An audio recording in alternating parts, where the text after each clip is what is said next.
E quando vem procurar a gente para avaliação, ou porque tem uma fala muito superior ao que é esperado, ou porque ali não aconteceu nada, não saiu nem mamãe e papai ainda, né? Sim. Acaba ficando desesperado. É o momento de procurar uma fono.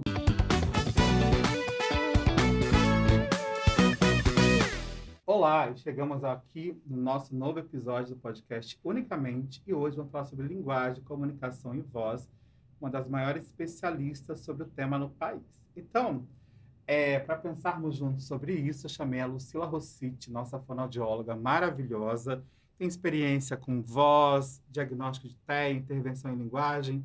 Lucila, seja bem-vinda, querida. É um prazer imenso aqui com você. Muito obrigada pelo convite e é uma honra estar aqui, podendo falar de um tema tão importante. E a Lucila, gente, ela é uma fonoaudióloga especialista, né? Em voz também.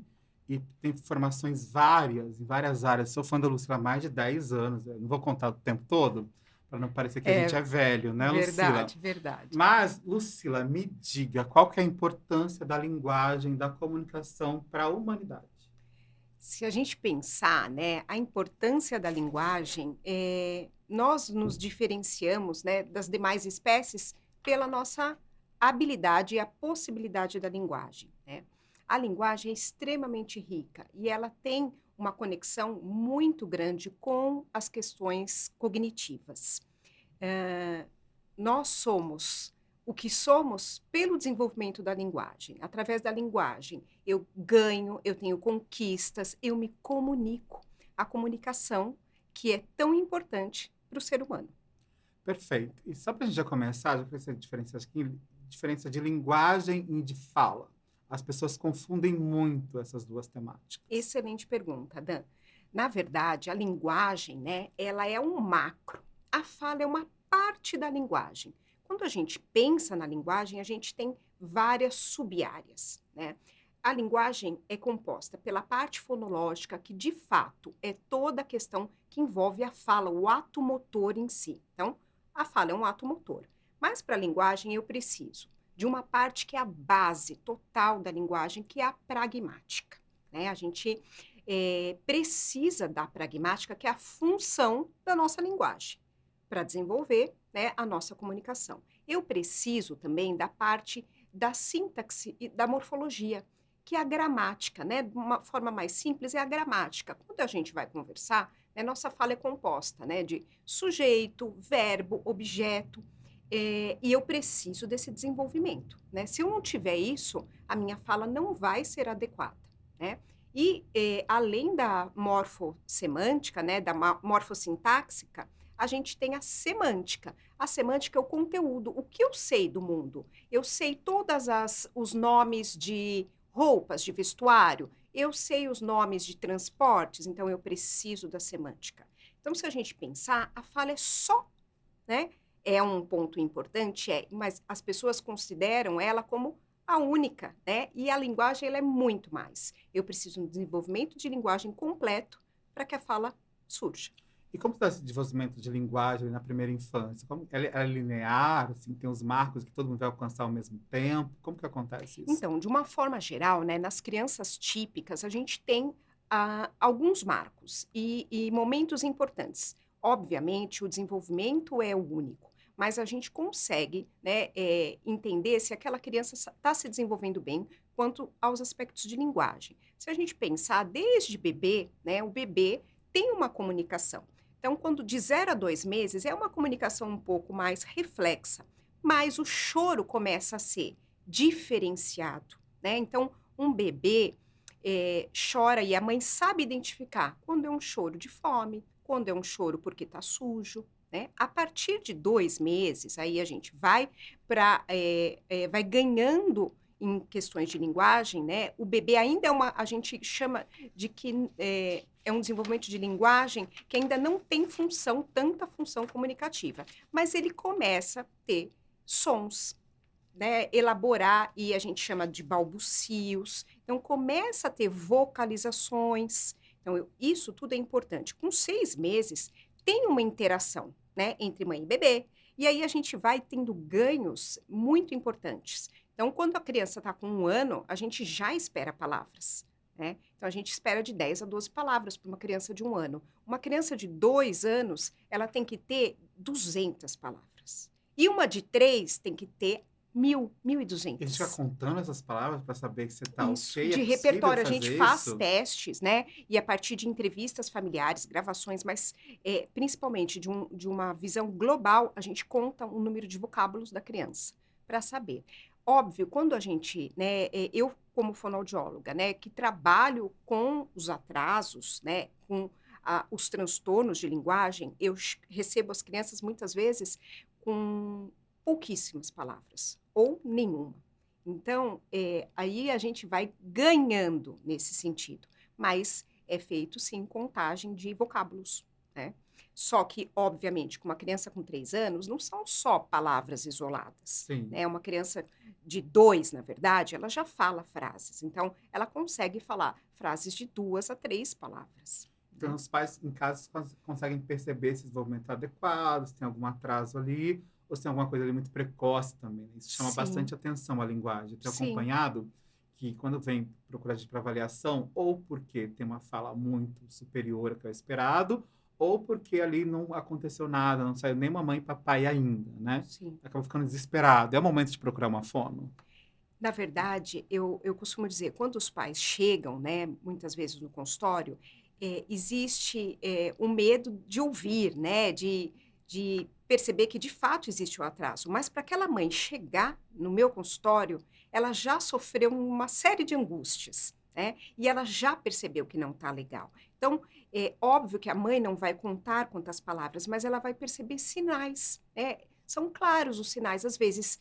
Obviamente, de acordo com a dificuldade que aquela criança tem, ela pode ter uma dificuldade na interação, né? Ela pode ter uma interação ok, mas não conseguir falar. Ela aponta, ela tenta mostrar de outras formas, ela faz gestos, né? Ou a gente pode ter aquela criança que não consegue nem ter uma interação satisfatória, né? Porque eu preciso do outro. A comunicação, ela só acontece quando tem duas pessoas. E essa criança, às vezes, não consegue interagir e também não consegue falar, não consegue o ato motor. Aí, mediante, né, a queixa e uma avaliação muito detalhada, a gente consegue entender quais são as sub-áreas que estão atingidas, que estão deficitárias. Obviamente, a partir de que área que está deficitária, a gente consegue, junto com uma equipe, né, pensar se pode ser só um atraso ou não, se a gente está diante de questões maiores, de transtornos. E como que a gente, quais são os transtornos mais comuns, né, associados ali ao atraso de linguagem, por exemplo? O atraso de linguagem, Dan, ele traz um marcador importante para os transtornos, né? Muitos dos transtornos. Então, se a gente pensar, obviamente, as pessoas de cara falam, uma criança atrasa, ela é TEA, né? Tem transtorno do espectro autista. É isso? Não necessariamente. Ele é uma das possibilidades. Mas também posso ter um atraso sem significar que eu tenho um transtorno ali de Pode, desenvolvimento também. sim, pode ter um atraso, né? Um atraso simples, né? Que não está ainda ligado a um transtorno, né? Eu posso ter crianças que têm atraso motor da fala. O que que isso significa? Então, ela não consegue planejar, fazer o planejamento. Quando a gente está falando, estou falando aqui, eu planejo e meus lábios, minha boca, minha bochecha, faz os movimentos para cada fonema, que é a parte mínima dos sons, né? Sim. Algumas crianças, elas falham aí, então ela não consegue fazer entre cérebro pensar e o movimento vir, ela não consegue produzir, por exemplo, o som do p, entre outros. E aí eu posso ter um atraso motor da fala ou uma apraxia de fala, né? Eu posso também ter dificuldades maiores, que é transtornos do desenvolvimento de linguagem, né? Sim. Que é muito comum, né? Com uma incidência altíssima e que aí tem uma questão aí importante com o diagnóstico diferencial de TEA, né? Mas de forma global, a gente tem uma série de atrasos. Eu posso ter um transtorno fonológico, então crianças que trocam sons. Então ela tá ok, ela interage, ela tem um campo semântico, ela conhece as palavras, mas na hora que ela vai produzir, o som não sai adequadamente. Então é um transtorno fonológico, Tipo cebolinha, assim. tipo cebolinha, né? Então, existe uma série de questões que podem acometer o desenvolvimento de fala e de linguagem. Perfeito. Também a linguagem pode impactar ali na aprendizagem, nesse processo de aprendizagem? Também está associado a algum transtorno de aprendizagem, por exemplo? Sim, sim. A questão da fala, a fala, a linguagem diante de transtornos de aprendizagem é um marcador importante.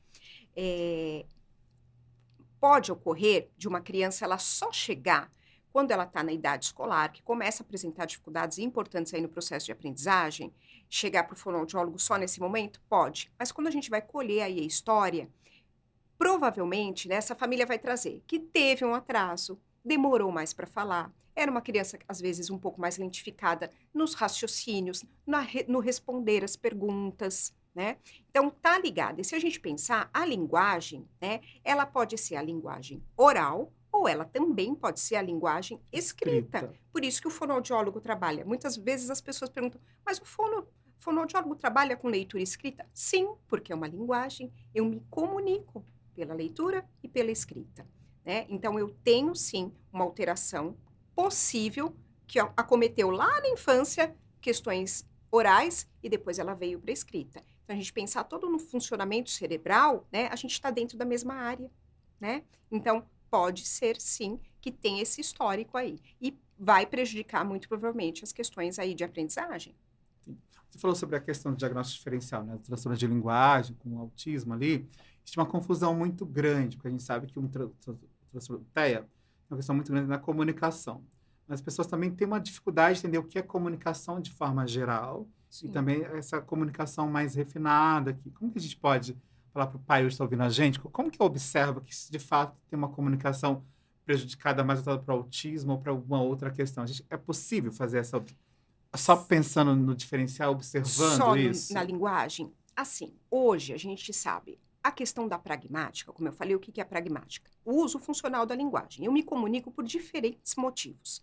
Eu me comunico para pedir, eu me comunico para narrar uma história, eu me comunico para negar, eu me comunico para protestar, para cumprimentar, então é um ato social. Então, são muitas as funções da comunicação. A gente tem que ter todas essas funções desenvolvidas para a gente ter uma comunicação ok. Nas questões do TEA, a habilidade da pragmática é muito alterada, é um marcador muito importante, né? A pragmática e outro ponto que é um detalhe, mas que também pode estar alterado, é a prosódia. O que é a prosódia? Eu estou conversando aqui com você, então se eu faço uma pergunta, eu uso uma entonação. Se eu faço uma afirmação, eu uso outra. Outra, então. A fala, né, eu costumo dizer, ela tem um ritmo. Se a gente pensar, né, muitas pessoas com TEA têm dificuldade nessa parte, na prosódia, em mostrar emoção. Então, muitas vezes, fala uma frase de tristeza, o conteúdo é triste, mas Mas está na mesma linha aqui de isso, uma fala de monótona. alegria, mais Exato. robotizada, mais Isso, metálica. isso. Óbvio que isso pode acontecer em outras questões, né? Mas é muito comum nas crianças com TEA. Se a gente pensar lá no TDL, né, no transtorno de desenvolvimento da linguagem, pode estar prejudicada a pragmática? Pode. Então, não tem uma receita de bolo. Fala, olha, se não prejudicou a pragmática, É não é TEA. Ou isso. prejudicou, é. Não. Por quê? No TDL, eu posso ter os 5 subsistemas alterados, né? Pode sim ter uma dificuldade na questão da pragmática. O que vai fazer esse diagnóstico diferencial, né? Na verdade, é o DSM-5, né? Pensando Sim, lá nos critérios nos critérios diagnósticos que as diagnósticos pessoas de TEA, esquecem. que esquece. Então, tem alguma coisinha, e até assim, no TDL pode ter muitos sintomas parecidos, mas não fecha para o TEA, né? Não fecha para o TEA. E aí a gente não tem as duas coisas juntas, né? Mas a pragmática é um ponto muito importante, muito rico numa avaliação, tanto da criança, principalmente nos adolescentes e adultos, né? Sim, Hoje a gente tem, no Brasil, a gente não tem um protocolo já traduzido, validado, mas a gente tem bastante coisa de fora que a gente consegue se basear, né? Existem protocolos importantes de pragmática que vão analisar todas as áreas, principalmente com adolescente e adulto. E isso é aplicado tanto para o cuidador ou para a pessoa, o familiar. Então, no caso de uma pessoa que é casada, o marido, a esposa. e é aplicado com ele e com a própria pessoa, né? E aí a gente nota aí as dificuldades, né? Então, dificuldades assim, por exemplo, para fazer um pedido num restaurante, né? Então, por quê? Volto a falar, a função da comunicação, as funções são enormes, né? Então, eu tenho que conseguir me dirigir ao garçom. Eu tenho que saber pedir para o garçom. Já tive pacientes que as pessoas, foi diagnóstico tardio de TEA, ali no início da vida adulta, que tinha um histórico, por exemplo, ele ia para a escola e só comia sempre a mesma coisa, um todinho e um pão de queijo, a vida inteira.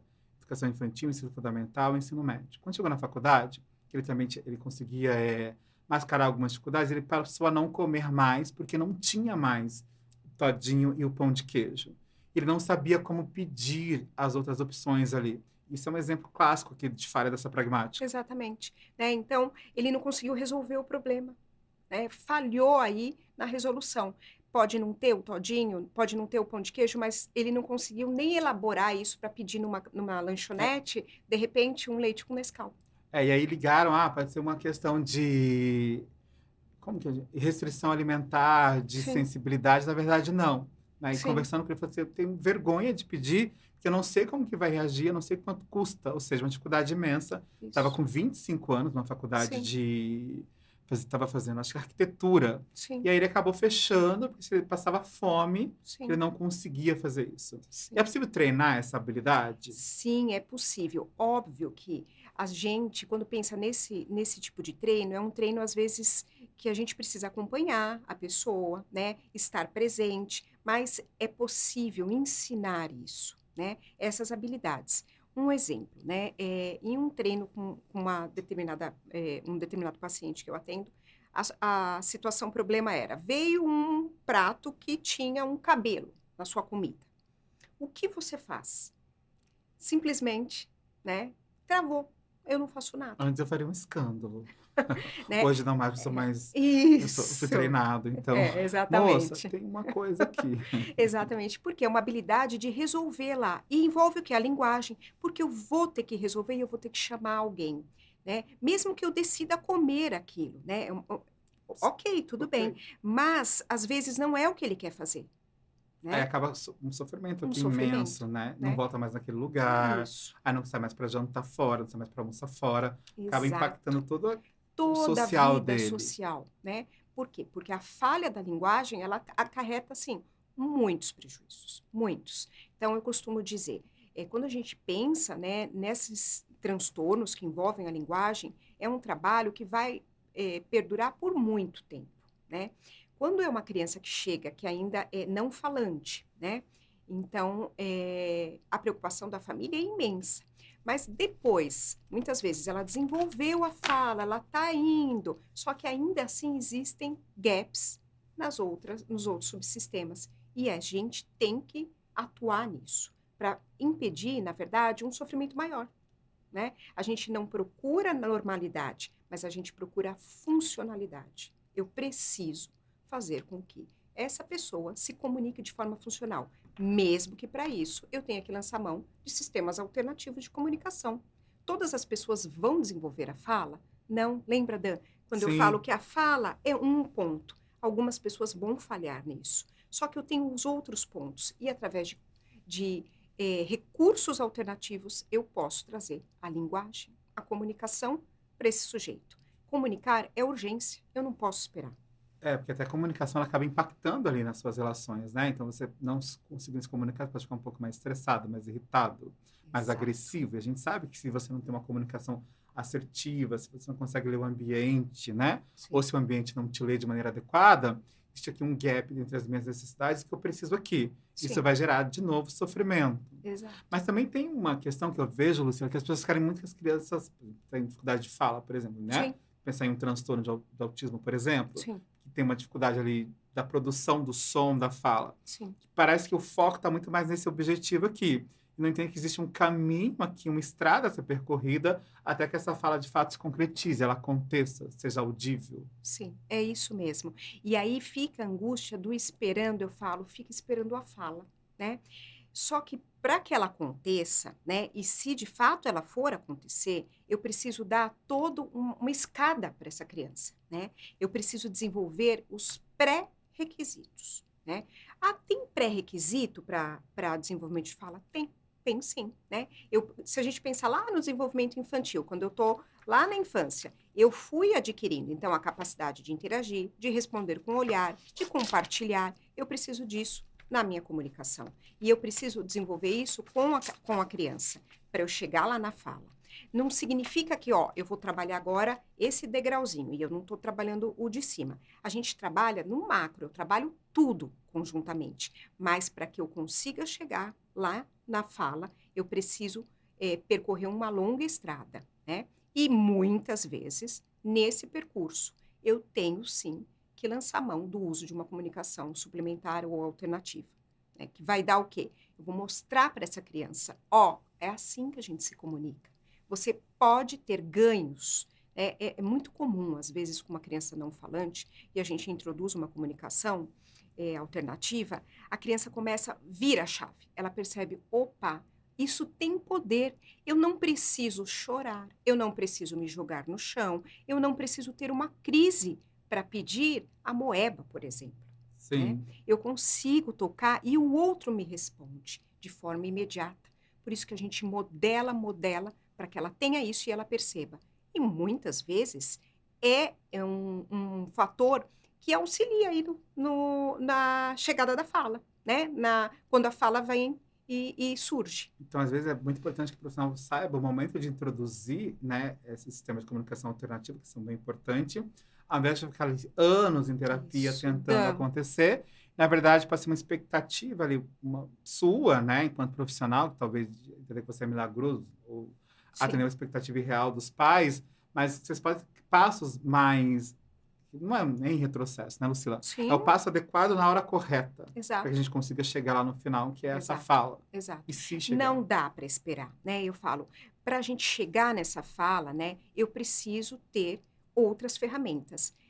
A comunicação, sim, é uma emergência. Ela é uma necessidade. Eu não posso permitir que uma criança que não é falante, com 4 anos, use do comportamento para se comunicar, né?